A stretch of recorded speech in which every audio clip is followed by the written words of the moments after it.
Ang Spirit of the Glass ay maituturing na Pinoy version ng Ouija board. Yung Ouija board, o yung Ouija game, ay inimbento ng isang Amerikano noong 1890 pa, si Elijah Bond.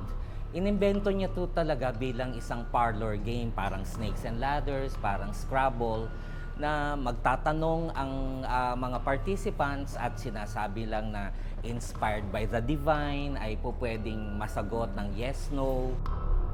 Ngunit nang lumaon, naging instrumento na ang Ouija board bilang pantawag ng mga kaluluwa at espiritu. Sa Pilipinas, baso ang ginagamit para papasukin sa loob ang sinumang matatawag na kaluluwa. Maraming sumubok kung may kakayahan nga ba talaga itong makapagtawag ng mga nilala na hindi nakikita o produkto lamang lahat ng isipan ng mga gumagamit nito. We wanted it to stop.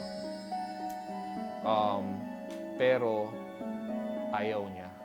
Isa sa mga hindi naniniwala noon si Floyd sa kakayahan umano ng larong Spirit of the Glass na makatawag ng kaluluwa. Isang eksperimento raw ang ginawa niya. College kasi ako nun, in Cebu. And then I have this friend na girl, and nakatira siya sa isang boarding house. Pero dati ko siyang kasama sa dorm. And then she told me na about playing Spirit of the Glass na nilalaro daw niya. And sabi ko, gumagana ba talaga yan? Kasi baka, baka hindi totoo. Baka invento mo lang. Or sabi niya, hindi talaga, Floyd. Gumagana talaga siya. Gumagalaw talaga siya. Kasi may nakakausap ako every night. Noong napapahayag na raw si Floyd ng kanyang kaibigan na subukang maglaro ng Spirit of the Glass, nag-imbita pa sila ng 3 pang dorm mates para sumali. Pinilibutan ni na Floyd ang gawa-gawa nilang bersyon ng Ouija board. Pinatay nila ang ilaw at nagsindi ng kandila.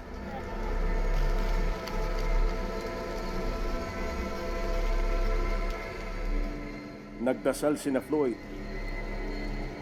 Di nagtagal, nagsimula ng magtanong ang grupo. Ang first question namin is, meron bang gusto may pag-usap sa amin? And then, talagang nagulat ako. Kasi, at first, medyo matagal pa ng konti. Around, kung susumahin ko, around 5 minutes na nandun lang yung kamay namin. And then, the glass moved. Ikinagulat daw ni na Floyd ang kakaibang paggalaw nito. So, the way it moved, yes, nag-glide siya. Umikot muna siya doon sa home. And then, pupunta siya doon. Hindi naman dahan, sakto lang, pak. Smooth. As in siya, para siya lumulutang. Dumarami na ang mga agam-agam sa isipan ni Floyd hanggang sa ayaw na niyang sumali sa tuwing may magyayaya sa kanyang mag-Spirit of the Glass. Yung friend ko, na in-invite ako, yung girl, invite ako, Floyd, kumatok. Gusto mo bang maglaro? Sabi ko, ayoko. No thanks, kayo na lang. For some reason, I just prayed. Sabi ko, Diyos ko, Lord, kayo na po bahala sa kanila. Sana walang mayari masama sa kanila. Because of, dahil nga natakot ako na-weirded out na ako doon sa dati. And then, after 5 minutes, 5, 6, kumatok. Bakit? Lloyd, anong ginagawa mo? Wala. Sabi kasi nakausap namin, tigil mo din ginagawa mo. At that moment, parang confirm ko na I will never play that game ever again. Kasi unang-una, you don't know what you're inviting yourself into. Tao po. Bilang isang manggagamot o spiritual healer, may mga karanasan si Darren Alonzo sa paggamit ng Ouija board bilang pagkausap sa mga gumagalang espiritu. Pero sa pagkakataong ito, hindi baso, kundi barya naman ang naging medium.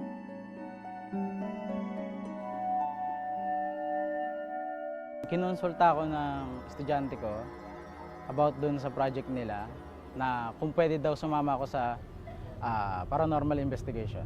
Sabi ko, wala tayong medium na gagamitin, wala tayong glass. So naisip namin yung tungkol sa Spirit of Dakoy. May naimbitahang espiritu raw ang grupo ni Darren habang nakikipag-usap umano ito sa kanila. Suddenly, yung coin bigla siyang nag-move. Then after niya mag-move, ang sinulat niyang pangalan, letter by letter, J-E-F-F, Jeff. Then tinanong namin si Jeff. Nung tinanong namin si Jeff, ang tanong ko, nag-aaral ka ba dito? So hindi daw siya nag-aaral. Ang sagot niya, no. Ang next question ko is, paano ka namatay? Ngayon, nung tinanong ko kung paano siya namatay, nagpakamatay pala siya.